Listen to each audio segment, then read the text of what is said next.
Oi pessoal, tudo bem com vocês? Como hoje é feriado, né, vamos pegar leve na questão, uma questão bem simples, mas que é uma pegadinha que é comum de acontecer em questão de prova, tá? Coloquei aberta pra gente poder discutir melhor. Uma dica de prova, assim, de questão aberta é que sempre responda o mais completa possível, né? É bem pouco provável que o avaliador tire ponto por estar completa demais. E mais provável que ele arranje uma desculpa para tirar se estiver incompleta segundo o critério dele. Subjetivo é sempre difícil de saber exatamente o que ele quer, mas é a dica que eu dou, tá? Em relação ao diagnóstico de IRA, uma das grandes pegadinhas que sempre cai é em relação ao tempo que eu considero para considerar a creatinina de base, já que os critérios consideram a variação em relação à de base para dar o diagnóstico de IRA ou para, na verdade, classificar a IRA no estadiamento, que eu digo 1, 2, 3, tá? Quando a gente fala de creatinina de base, no critério ele é bem claro, como está aqui na tabela em algum lugar por aqui.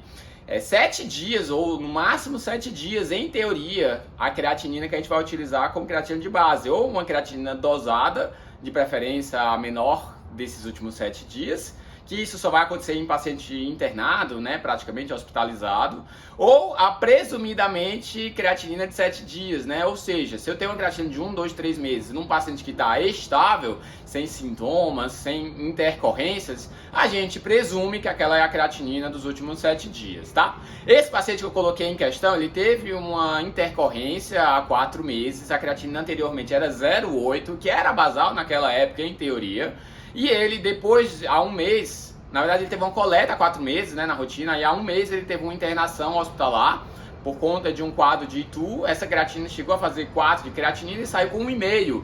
Até prova contrária, essa é a nova creatina de base. Se ele tiver umas novas coletas de creatinina nesse período de um mês para cá, a gente vai avaliar. Se tiver uma creatina menor do que 1,5, vou considerar como essa nova de base. Mas se ele não me disse nada, essa vai ser a nova de base.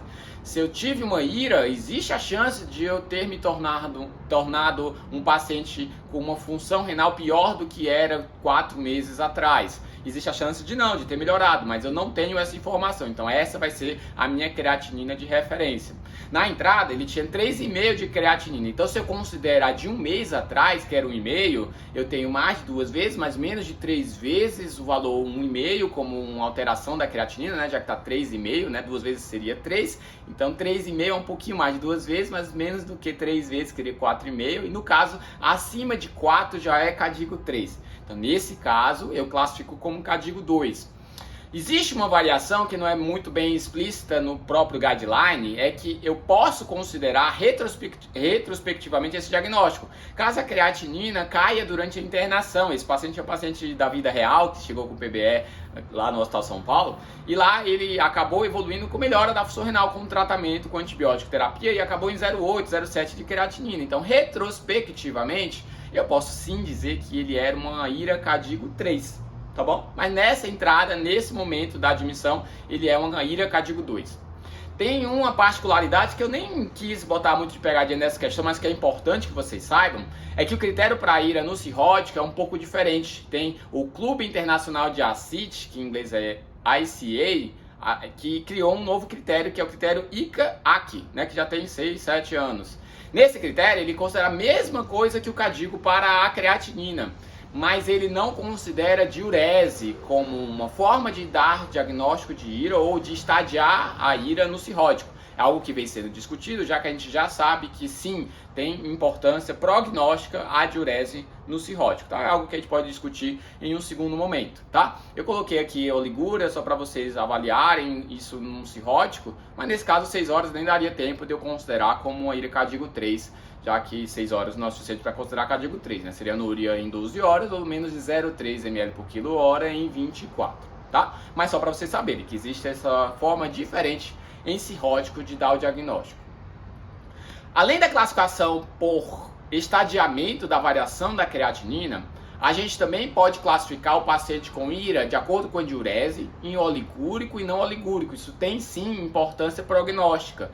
A mesma variação de creatinina, se o paciente está oligúrico, tem uma chance de mortalidade 3, 4, 5 vezes maior do que um paciente que tem uma variação de creatinina igual, mas não oligúrica, tá? Então, é uma informação importante para a vida real. Eu vou tratar esse paciente de forma diferente, eu vou avaliar a diálise de forma mais precoce nesse paciente por ele ser mais grave, por toda a discussão, né? Não vem ao caso também de timing de diálise, mas é sim um paciente mais grave o fato dele chegar oligúrico. Muda um pouco as etiologias, tá?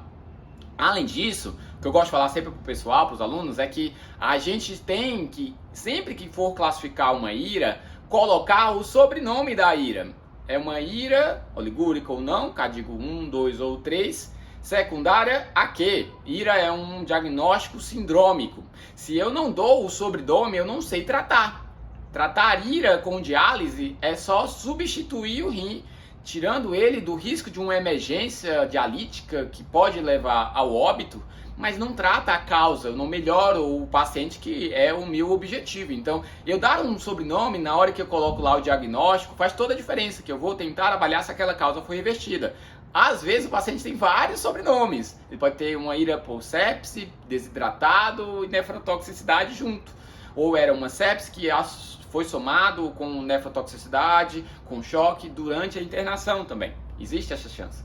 Tem outras formas de classificar também, mas aqui é pouco cobrado, porque é algo ainda não muito bem determinado, não muito bem estabelecido em relação a como chamar essas IRAs diferentes. Mas a trajetória da IRA também tem muita importância, né? Um termo usado é IRA transitória, com menos de 48 horas, e IRA persistente, com mais de 48 ou mais de 7 dias. É sim uma IRA mais grave, com um prognóstico pior, quanto mais tempo ela dura.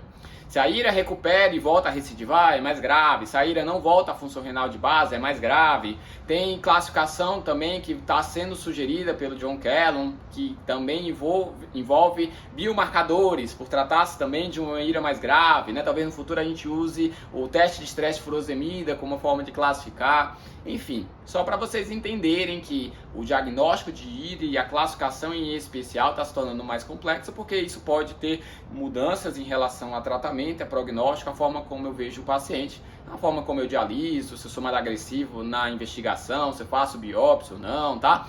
Isso é o que a gente queria discutir hoje, tá bom? Então fiquem atentos ao tempo, tá? Se tiver alguma de 7 dias, em teoria você está respaldado para dizer que aquela é a melhor creatinina. Se a história me conta, eu nem coloquei, né? O tempo que tinha de evolução da história.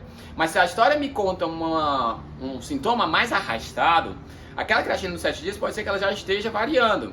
E aí, ou a questão vai ter que considerar que aquilo não era só uma IRA, era uma doença renal aguda que já estava tendo uma variação da creatinina de mais de 7 dias, ou eu vou ter que considerar aquela creatinina como a minha creatinina de referência para o diagnóstico de IRA ou para o estadiamento da IRA nos 7 dias que teve o início do evento da IRA, ou na verdade a minha nova creatinina que foi coletada durante a internação ou na admissão, tá bom? Então esse tipo de pegadinha também pode ficar, aí começa a ficar um pouco mais complexo, né? Como é que eu vou classificar ou não, mas pode ser que aconteça e você tenta responder como é dissertativa da forma mais explicada possível. Fechou? É isso e bom feriado aí pra vocês.